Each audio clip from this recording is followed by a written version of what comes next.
चलिए अब देखते हैं इंस्पिरेशन कैसा होता है। इंस्पिरेशन कहाँ से स्टार्ट होता है? देखो, फर्स्ट स्टेप होती है कॉन्ट्रैक्शन ऑफ डायफ्राम। डायफ्राम में कॉन्ट्रैक्शन आता है। कॉन्ट्रैक्शन आना मतलब ऐसा फैल जाना, कॉन्ट्रैक्शन मतलब फैल जाना।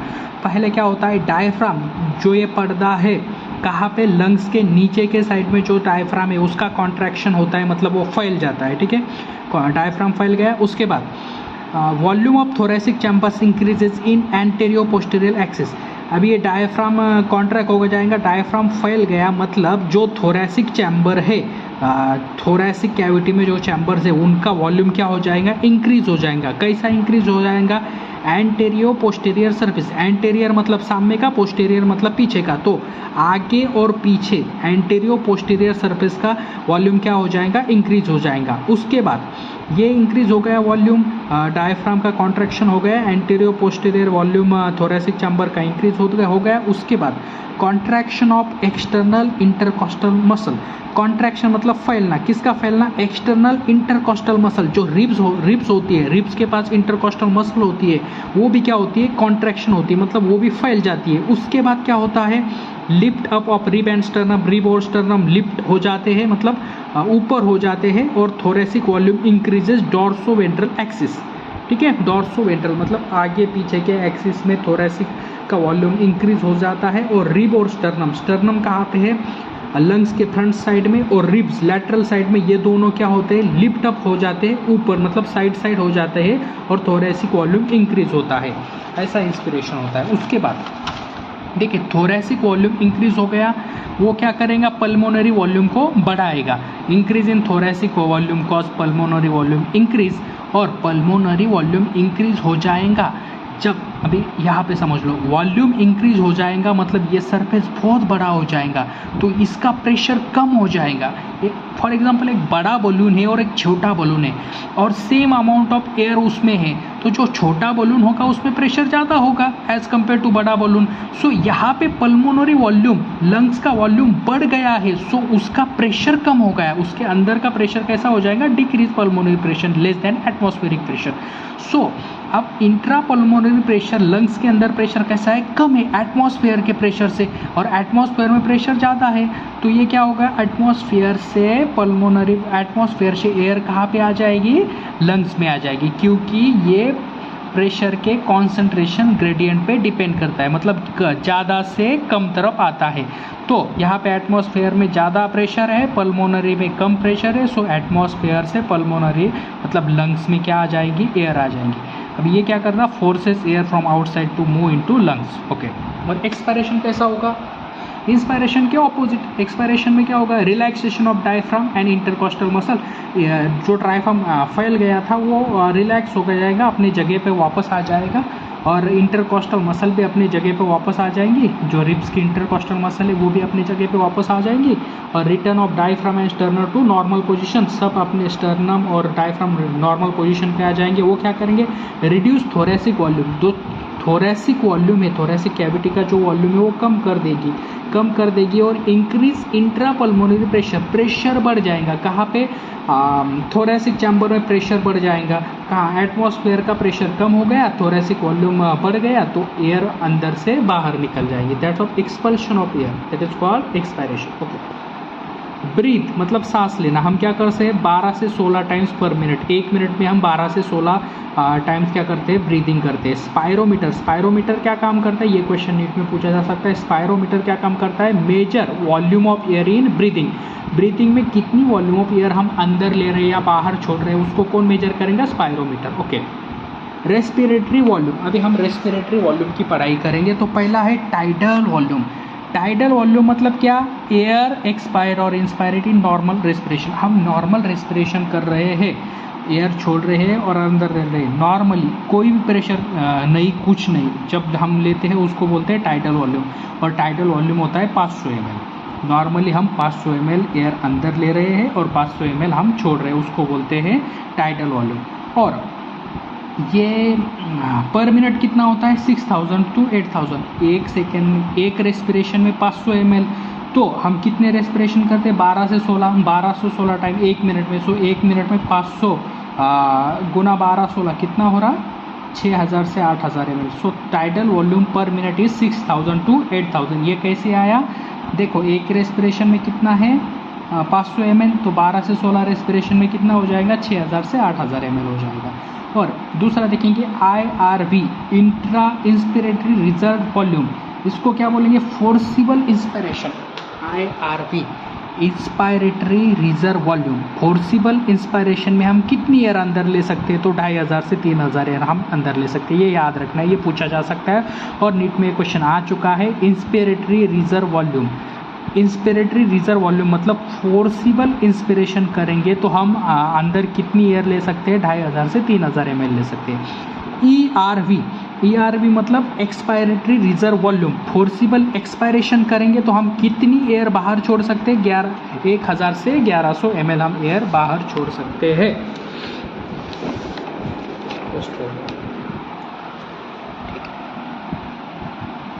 उसके बाद RV residual volume. Residual volume इसका मतलब ही रेसिड्यू मतलब बचना, residual volume. Air remain in lung after forcible expiration, जब हम फोर्सफुली एक्सपायरेशन करते हैं, एयर बाहर छोड़ते हैं, तो लंग्स में कितनी एयर बचती है? 1100 से 1200 ml, उसको बोलेंगे रेसिड्यूअल वॉल्यूम, 1100 से 1200 ml। उसके बाद IC मतलब इंस्पायरेटरी कैपेसिटी। IC मतलब inspiratory capacity, total volume of air a person can inspire after normal expiration. Inspiratory capacity मतलब क्या है? देखो नॉर्मल एक्सपायरेशन के बाद, नॉर्मल एयर बाहर छोड़ने के बाद एक पर्सन ज़्यादा से ज़्यादा कितनी एयर इंस्पायर कर सकता है, कितनी हवा अंदर ले सकता है, उसको बोलेंगे इंस्पायरेटरी कैपेसिटी। और वो कितनी होती है? 3000 से 3500। देखो टाइडल वॉल्यूम प्लस ये ऐड करें इंस्पायरेटरी रिजर्व वॉल्यूम, तो कितना हो रहा है? 3000 से 3500। और एक्सपायरेटरी कैपेसिटी, ज़्यादा से ज़्यादा कितनी एयर आदमी बाहर छोड़ सकता है? Total volume of air expire after normal inspiration. Normal inspiration करने के बाद, हमने नॉर्मल इंस्पायरेशन किया, नॉर्मली एयर अंदर ली, और नॉर्मल होने के बाद ज़्यादा से ज़्यादा कितनी एयर आदमी बाहर छोड़ सकता है? तो 1500 से 1600, और उसको बोलेंगे एक्सपायरेटरी कैपेसिटी। उसके बाद FRC है। FRC मतलब functional residual capacity. Functional residual capacity, volume of air remain in lung after normal expiration. Normal expiration करने के बाद कितनी एयर लंग्स के अंदर बची है, उसको क्या बोलेंगे? Functional residual capacity. और क्या होती है वो? एक्सपायरेटरी रिजर्व वॉल्यूम प्लस ये क्या है? Residual volume. तो 2100 से 2300, डायरेक्ट याद रखना है। FRC 2100 से 2300 होती है। FRC मतलब volume of air remain in lung after normal expiration. Normal expiration करने के बाद हमारे लंग्स में कितनी हवा बचती है, उसको बोलते हैं हम फंक्शनल रेसिड्यूअल कैपेसिटी। वो होती है 2100 से 2300 ml। उसके बाद वाइटल कैपेसिटी। वाइटल कैपेसिटी मतलब क्या? Maximum volume of air breathe in after forceful expiration. हमने फोर्सफुल एक्सपायरेशन किया, फोर्सफुल एयर को बाहर छोड़ा, उसके बाद ज़्यादा से ज़्यादा कितनी एयर हम अंदर ले सकते हैं, उसको बोलेंगे वाइटल कैपेसिटी। तो ये वाइटल कैपेसिटी कितनी होती है? 4000 से 4600, 4000 टू 4600 ml क्या है? Vital capacity. और वाइटल कैपेसिटी क्या है? फोर्सफुल एक्सपायरेशन के बाद ज़्यादा से ज़्यादा कितनी एयर हम अंदर ले सकते हैं, उसको बोलेंगे वाइटल कैपेसिटी। और वाइटल कैपेसिटी होती है 4000 से 4600 ml। Okay. Total lung capacity. Total lung capacity, हमारे लंग्स में ज़्यादा से ज़्यादा टोटल कितनी एयर बैठ सकती है? Total volume of air lungs after forceful inspiration. Forceful inspiration किया हमने फोर्स देके जो एयर है एटमॉस्फेयर की वो अंदर ले ली, तो वो फोर्सफुल इंस्पायरेशन के बाद लंग्स में कितनी एयर बैठ सकती है, उसको बोलते हैं टोटल लंग कैपेसिटी। वो होती है 5100 to 5800 ml। ओके। उसके बाद rate of diffusion is affected bye, ये क्वेश्चन आ सकता है। अभी हमने जो पढ़ा FRC 2100 से 2300, वाइटल कैपेसिटी 4000 से 4600, टोटल लंग कैपेसिटी 5100 टू 5800 ये क्वेश्चन पूछा जा सकता है। एफआरसी पूछेगा, वैल्यू पूछेगा, वाइटल कैपेसिटी पूछेगा, वैल्यू पूछेगा, टोटल लंग कैपेसिटी पूछेगा, वैल्यू डालेगा 5100 टू 5800। तो ये आपको अच्छे से सॉल्व करके आना है, करेक्ट सॉल्व करके आना है। तो rate of diffusion is affected bye, diffusion का रेट कौन सी चीज़ पर अफेक्ट करता है? अल्वियोलाई, जो अल्वियोलाई क्या करती है, ऑक्सीजन को डिफ्यूज करती है ब्लड में और कार्बन डाइऑक्साइड ब्लड से ले लेती है और उसको बाहर छोड़ती है। तो ये डिफ्यूजन जो होता है इसमें एनर्जी की रिक्वायरमेंट नहीं होती है और rate of diffusion is affected bye, first क्या है, प्रेशर से अफेक्ट करेगा और कॉन्सेंट्रेशन ग्रेडियंट से अफेक्ट करेगा। प्रेशर मतलब कितना प्रेशर से एयर आ रही है वो भी अफेक्ट करेगा रेट ऑफ डिफ्यूजन से। ज़्यादा प्रेशर से आ रही है तो ज़्यादा डिफ्यूजन होगा। उसके बाद सोल्युबिलिटी ऑफ गैसेस, गैसेस की सोल्युबिलिटी पे डिपेंड करेगा। तो कार्बन डाइऑक्साइड की सोल्युबिलिटी ब्लड में ज़्यादा है और ऑक्सीजन की कम है, तो इसके कॉन्सेंट्रेशन पर भी रेट ऑफ डिफ्यूजन अफेक्ट करेगा। उसके बाद थिकनेस ऑफ मेम्ब्रेन, जो अल्वियोलाई के मेम्ब्रेन की थिकनेस है उस पर भी रेट ऑफ डिफ्यूजन अफेक्ट करेगा। तो ये जैसा है वैसा याद रखना है। प्रेशर और rate of diffusion is affected by pressure और concentration gradient, solubility of gases and thickness of membrane. उसके बाद पार्शियल प्रेशर क्या होता है? पार्शियल प्रेशर किसको बोलते हैं? Pressure contributed bye individual gas in mixture of gases. देखो एक मिक्सचर ऑफ गैसेस है, उसमें hydrogen, helium, lithium, beryllium, boron है। तो पार्शियल प्रेशर क्या किसको बोलेंगे? ये मिक्सचर ऑफ गैसेस में एक गैस कितनी प्रेशर कंट्रीब्यूट कर रहा है, मतलब हाइड्रोजन, हीलियम, लिथियम की एक ग्रुप ऑफ गैसेस में हाइड्रोजन कितने प्रतिशत प्रेशर को कंट्रीब्यूट कर रहा है, उसको बोल देंगे पार्शियल प्रेशर। पार्शियल प्रेशर मतलब in short pressure contributed by individual gas. और पार्शियल प्रेशर को मोजेंगे हम, पार्शियल प्रेशर को मेजर करेंगे mmHg, मिलीमीटर ऑफ मर्क्यूरी, इसमें करेंगे पार्शियल और लिखेंगे कैसा, PO2, partial pressure of O2 is equal to unit क्या है, मिलीमीटर ऑफ मर्क्यूरी, mmHg। अब देखिए पार्शियल प्रेशर किसका कहाँ पे कितना है ये आप देखेंगे अभी। तो देखो एयर का पार्शियल प्रेशर, ऑक्सीजन देखिए एयर में ऑक्सीजन का पार्शियल प्रेशर 159 है और एयर में कार्बन डाइऑक्साइड का प्रेशर 0.3 mmHg है। क्या पार्शियल प्रेशर, ठीक है। एयर में ऑक्सीजन का पार्शियल प्रेशर है 159 mmHg, एयर में कार्बन डाइऑक्साइड का पार्शियल प्रेशर है 0.3 mmHg। ओके। एल्वियोलाई में ऑक्सीजन का पार्शियल प्रेशर है 104 और अल्वियोलाई में कार्बन डाइऑक्साइड का पार्शियल प्रेशर है 40। ब्लड में मतलब डीऑक्सीजनेटेड ब्लड में ज़्यादा क्या होगा, कार्बन डाइऑक्साइड होगा, तो कार्बन डाइऑक्साइड 45 होगा, ऑक्सीजन 40 होगा। और ऑक्सीजनेटेड ब्लड में ज़्यादा क्या होगा, ऑक्सीजन होगा, तो ऑक्सीजन कितना है 95 और ब्लड में ऑक्सीजनेटेड ब्लड में कार्बन डाइऑक्साइड कितना है 40। और टिश्यू में क्या है, मतलब टिश्यू क्या कर रही है, कार्बन डाइऑक्साइड दे रही है, तो टिश्यू में कार्बन डाइऑक्साइड ज़्यादा होगा 45 और ऑक्सीजन 40 होगा, कम होगा। देखिए अभी अल्वियोलाई किससे बनी, ये क्वेश्चन आ चुका है और हमको आ सकता है। देखो अल्वियोलाई स्क्वायमस इपिथेलियम की बनी है, अल्वियोलाई बनी है squamous epithelium. Solubility of carbon dioxide is 20 to 25 times higher than that of oxygen. देखो ब्लड में सोल्युबिलिटी ऑफ कार्बन डाइऑक्साइड इतनी हाई है, देखो 20 से 25 टाइम हाई है देन किससे, ऑक्सीजन से। अल्वियोलाई डिफ्यूजन मेम्ब्रेन, अल्वियोलाई की जो डिफ्यूजन मेम्ब्रेन है जो ब्लड को डिफ्यूज करती है वो 3 लेयर से बनी है। पहला लेयर है स्क्वायमस इपिथेलियम, दूसरा इंडोथेसियम ऑफ अल्वियोलाई कैपिलरीज और तीसरा है बेसमेंट मेम्ब्रेन। ये तीनों लेयर से अल्वियोलाई का डिफ्यूजन होता है। उसके बाद हम देखेंगे ब्लड क्या है, medium of transport of oxygen and CO2। Blood is medium of transport of oxygen and CO2। Oxygen क्या ट्रांसपोर्ट करता है, oxygen is transported by 97% by RBC। Oxygen 97% transfer होता है RBC से और ऑक्सीजन 3% ट्रांसफर होता है डिजॉल्व प्लाज्मा में। और CO2 कैसे ट्रांसपोर्ट होता है, 70% बाय बाइकार्बोनेट।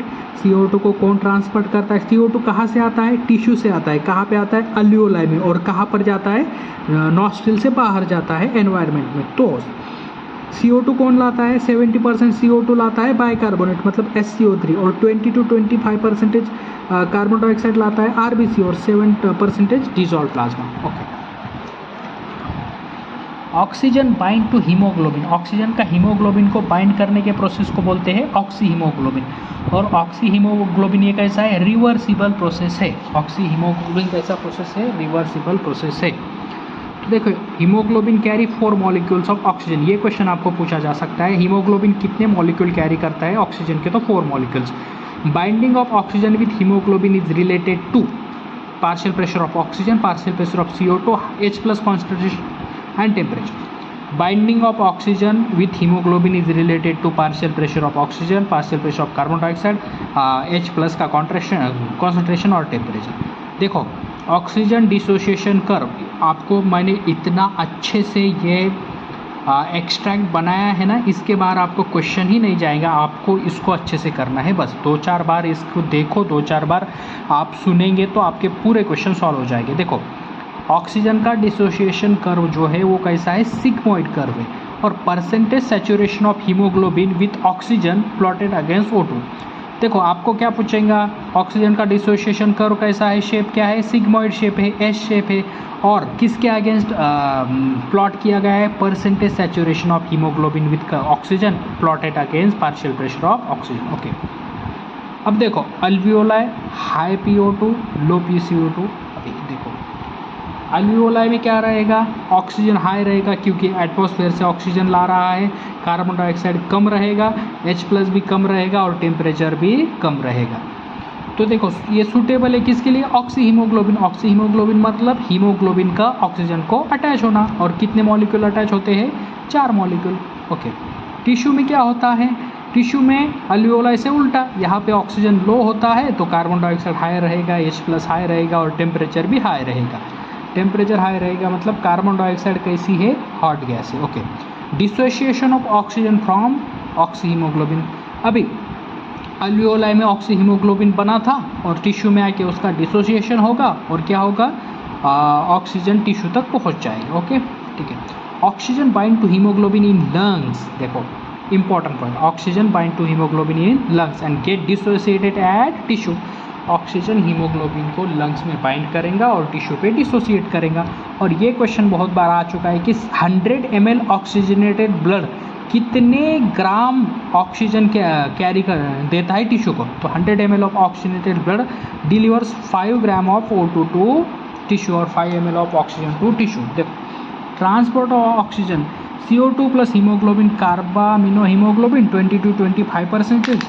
टिश्यू में जो पार्शियल प्रेशर टिश्यू में पार्शियल प्रेशर CO2 का हाई होगा और partial pressure of oxygen low होगा, तो ये किसको फेवर करेगा, बाइंडिंग ऑफ कार्बन डाइऑक्साइड को फेवर करेगा, क्योंकि यहाँ पे कार्बन डाइऑक्साइड ज़्यादा है, अल्वियोलाई में क्या ज़्यादा है, ऑक्सीजन, और कार्बन डाइऑक्साइड कैसा है, कम है, तो ये किसको फेवर करेगा, बाइंडिंग ऑफ ऑक्सीजन को फेवर करेगा। और बाइंडिंग ऑफ ऑक्सीजन मतलब dissociation of CO2 from carbamino haemoglobin. Okay, और ये रिएक्शन कैसा होता है, देखो carbon dioxide plus water, carbonic anhydrase, इसको भी याद रखना है, कार्बोनिक अनहाइड्रेज, ये CO3 माइनस ये टिश्यू में बनेगा और H प्लस। ओके, लंग्स में क्या होता है, CO2 produce due to catabolism. Lungs में CO2 प्रोड्यूस कैसे होता है, कैटाबॉलिज्म से होता है, फूड के ब्रेकडाउन से होता है। CO2 trapped in tissue as bicarbonate, और SCO3 transported to alveoli and release as CO2 100। अब ये क्वेश्चन देखो, 100 ml of deoxygenated blood deliver 4 ml of CO2 in alveoli. क्या देखा था हमने पहले, 100 ml of oxygenated blood deliver 5 ml of O2 और 100 ml of CO2 deliver 4 ml of CO2। Okay good. Regulation of respiration, respiration को कौन regulate करता है, तो ये क्वेश्चन आ सकता है, रेस्पिरेटरी रिदम सेंटर जो कि मेडुला में है। Respiration is regulated by respiratory rhythm centre and respiratory rhythm centre is present in medulla. और respiration is regulated by pneumotaxic centre. Pneumotaxic centre किस में है, पॉन्स रीजन में है, और ये न्यूमोटॉक्सिक सेंटर जो पॉन्स रीजन में, ये क्या काम करता है, moderate function of respiratory rhythm centre. और इसका फंक्शन क्या है, reduce duration of inspiration, alter respiratory rate. और उसके बाद कीमोसेंसिटिव एरिया है, chemosensitive area highly sensitive to CO2 and H plus. देखो aortic arch and carotid artery receptors recognise changes in CO2 and H plus concentration. ये question आ सकता है, CO2 and H plus concentration recognise by aortic arch and carotid artery. अभी disorders पढ़ेंगे, बहुत ही easy disorder है, यहाँ से एक क्वेश्चन आ सकता है। अस्थमा क्यों होता है, अस्थमा होता है इन्फ्लामेशन। अस्थमा क्यों होता है, अस्थमा होता है inflammation of bronchi and bronchiole. जब ब्रोंकाई और ब्रोंक्यूल में इन्फेक्शन क्या इन्फ्लामेशन होता है, मतलब सूजन आना, अस्थमा क्यों होता है, ब्रोंकाई एंड ब्रोंक्यूल्स में इन्फ्लामेशन होना, और उसके वजह से क्या होता है, डिफिकल्टी इन ब्रीदिंग। उसकी वजह से अस्थमा होता है। अस्थमा में क्या होता है, allergic reaction to mast cell को भी एलर्जिक रिएक्शन होती है। उसके बाद सेकंड है इम्फाइसेमा। इम्फाइसेमा के मन में क्या होता है, देखो अल्वियोलर वॉल डैमेज। इम्फाइसेमा में अल्वियोलाई की जो वॉल होती है वो डैमेज हो जाती है और उसके लिए रेस्पिरेटरी सरफेस डिक्रीज हो जाता है। और ये क्यों होता है, सिगरेट स्मोकिंग की वजह से। ये नीट में आ चुका है, सिगरेट स्मोकिंग की वजह से। देखो इम्फाइसेमा किसकी वजह से होता है, सिगरेट स्मोकिंग की वजह से। और इसमें क्या होता है, अल्वियोलाई की वॉल डैमेज हो जाती है और रेस्पिरेटरी सरफेस घट जाता है। उसके बाद occupational respiratory disorders. Occupational respiratory disorders क्यों कैसे होता है, जो इंडस्ट्री में लोग काम करते हैं, ग्राइंडिंग एंड क्रशिंग इंडस्ट्री जो होती है, ग्राइंडिंग एंड स्टोन ब्रेकिंग की जो इंडस्ट्री होती है, उसमें क्या होता है, लॉन्ग एक्सपोजर अगर उसका रहा तो इन्फ्लेमेशन होता है लंग्स का और उसको बोलते हैं फाइब्रोसिस। और फाइब्रोसिस क्या करता है, proliferation of fibrous tissue and causes lung disease. और सिलिकोसिस भी होता है, मतलब जो लंग है उसको छोटे छोटे छेद पड़ना, उसको बोलते हैं सिलिकोसिस फाइब्रोसिस। और क्यों होता है, ग्राइंडिंग और स्टोन ब्रेकिंग इंडस्ट्री में काम करने से होता है। देखो respiratory mechanism is altered by, ये फिर से मैंने इंपॉर्टेंट पॉइंट है इसलिए लिखा है, respiratory mechanism altered by pneumotaxic centre in pons and chemosensitive area in medulla and pulmonary artery deoxygenated blood from heart to alveoli lung and pulmonary vein क्या काम करती है, देखो यहाँ पे pulmonary artery generally oxygenated blood लाती है, but pulmonary artery is exception and pulmonary artery क्या करती है, deoxygenated blood from heart to alveoli, heart से अल्वियोलाई को पहुंचाती है डीऑक्सीजनेटेड ब्लड। और पल्मोनरी वेन क्या करती है, oxygenated blood from alveoli to heart. तो देखिए हमने 15 मिनट में आपका ये पूरा चैप्टर ख़त्म किया। अब सारे इम्पोर्टेंट क्वेश्चन आप इतना अगर करोगे, 3-4 बार वीडियो देखोगे तो इससे बाहर क्वेश्चन बिल्कुल नहीं जाएगा। सो करते रहो, हम ये सीरीज़ लेकर आएंगे। कमेंट में बता देना कि आपको कौन से टॉपिक पे चाहिए। मेरे पास पूरे टॉपिक्स के सारे डिटेल नोट्स थे। तो thank you guys, good night.